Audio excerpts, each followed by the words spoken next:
Sekarang Kiai Haji Marsudi Sud, Ketua PBNU. Assalamualaikum warahmatullahi wabarakatuh. Salam sejahtera untuk kita semua. Kalau kita amati sampai detik ini, vaksin obat terorisme belum ditemukan dengan baik. Betapapun sudah berapa tahun itu ini berjalan, tapi vaksinnya belum ketemu dengan tepat.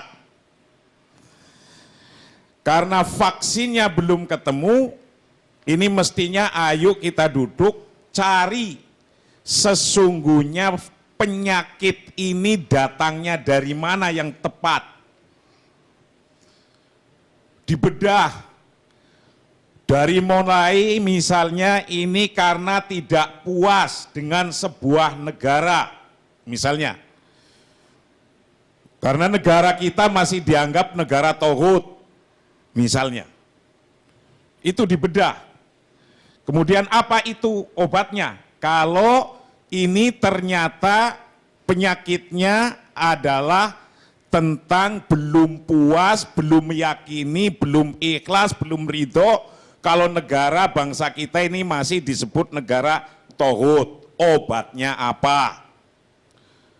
Berarti harus menjelaskan dong tentang dulu para kiai mendirikan republik ini dengan dasar Pancasila, jelasin dulu kepada masyarakat itu.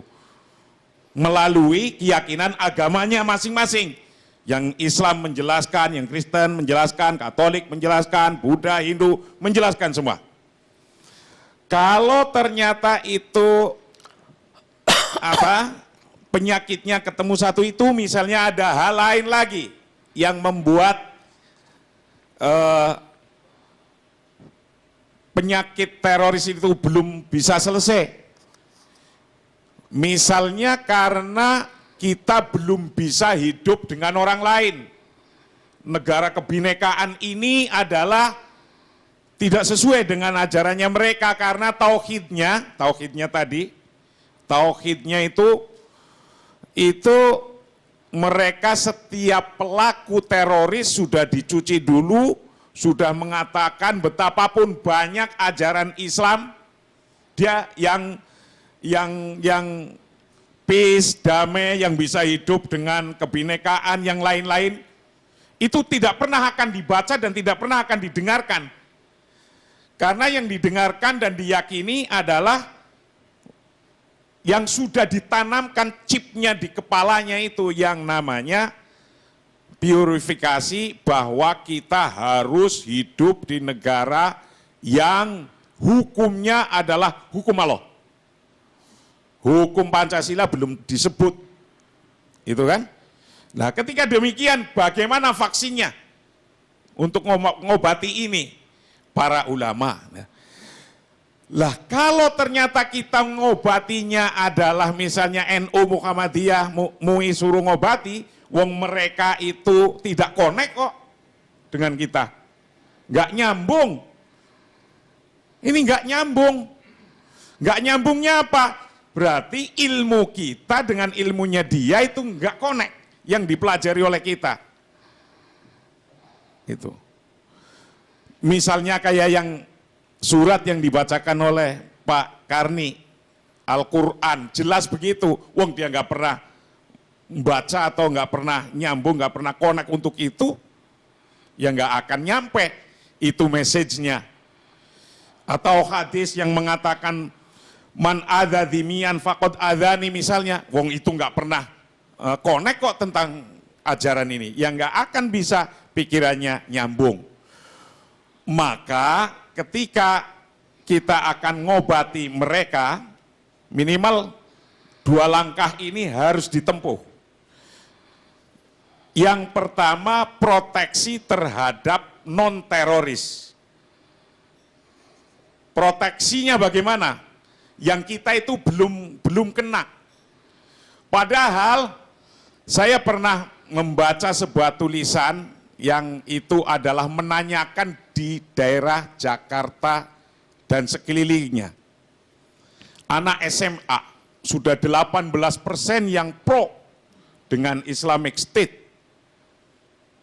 Ini 18% SMA yang pro Islamic State. Nah itu kalau dinaikin sedikit, jadi apa itu kira-kira? Nah ini maksud saya proteksi terhadap mereka yang belum ke situ. Itu juga harus digarap. Besar sekali memang Indonesia ini. Kalau nyampe bayangan kita itu sampai ke situ. Memang mungkin begini, masyarakat juga harus memahami perilaku-perilaku sosial terhadap masyarakat kita, sekeliling kita. Dulu nggak ada. Kalau ini dianggap pendatang baru yang sekarang membuat onar demikian itu pendatang baru. Dulu itu nggak ada misalnya. Itu ya harus dipahami oleh bapak-bapak dan ibu-ibu terhadap anaknya. Faktanya masih cium tangan bolak-balik saja, ternyata ikut mereka. Itu yang di Cirebon, yang di Kuningan, kan rasanya itu kayak masih anak kita lah, masih dekat sama ibunya, masih dekat sama bapaknya, tapi ternyata ideologinya sudah masuk ke mereka.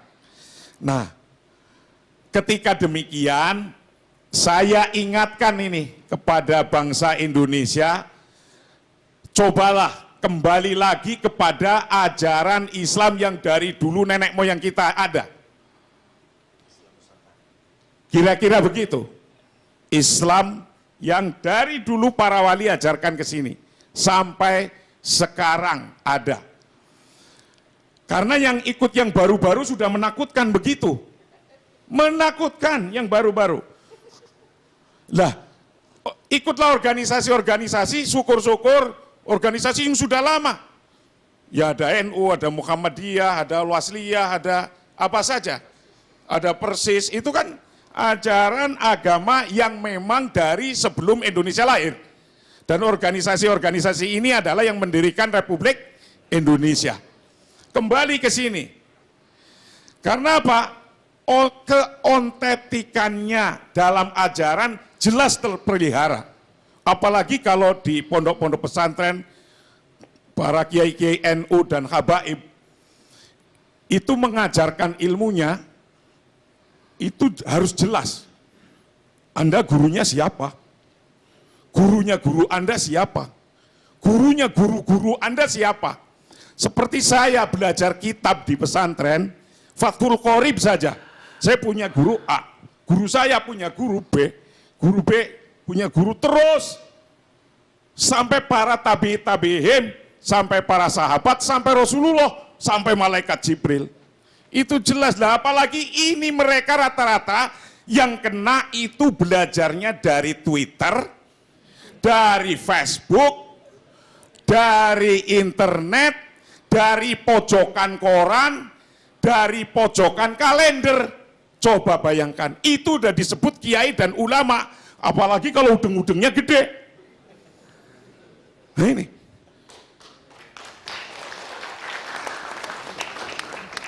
Nah, maksud saya, mana ini yang tepat? Di sini kami mengingatkan kepada bapak, orang tua, waspadalah. Jangan kepencut pada ajaran-ajaran yang baru. Ajaran-ajaran ini para organisasi yang sudah lama-lama, sudah bisa dijelas itu. Muhammadiyah, NU, dan lainnya. Jika yang sudah terjadi, jadi radikalis yang sudah masuk, maka juga harus dicari ini obatnya yang tepat sekali. Apa sih? Mungkin NU belum bisa mengobati mereka, mungkin Muhammadiyah belum bisa mengobati yang mereka. Yang bisa mengobati mereka ternyata Pak Iqbal atau Pak ini, Sofyan Sauri. Karena itu sudah connect hatinya. Kalau Sofyan Sauri dan Iqbal kurang, kasih tahu kita.